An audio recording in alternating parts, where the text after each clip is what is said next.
来关心俄乌战争到达拢缴未收煞。罗西亚总统普廷宣布讲，百姓只要签名做兵1年，就会使拄1000万的债，差不多是台票313万。另外，罗西亚是阁请几纳百也门佣兵加入战争。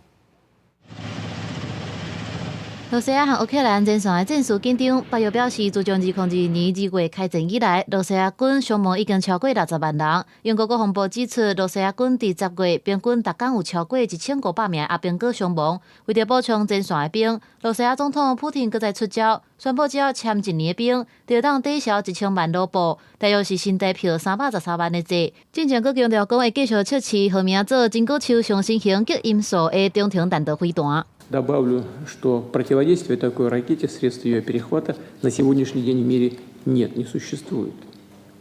И еще раз подчеркну, испытания новейшей системы мы будем продолжать.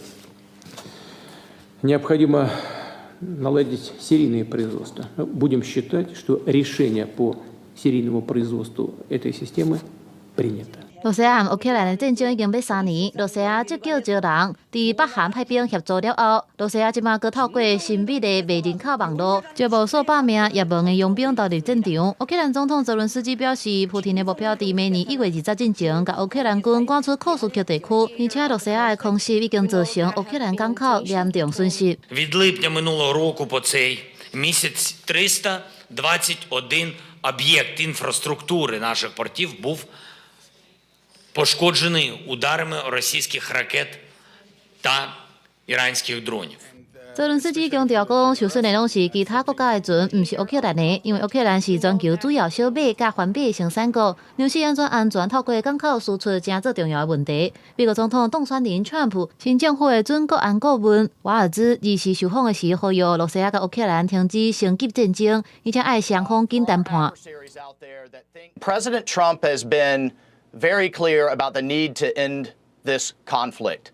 And so what we're need to be discussing is who's at that table, whether it's an agreement, an armistice, how to get both sides to the table, and then what's the framework of a deal.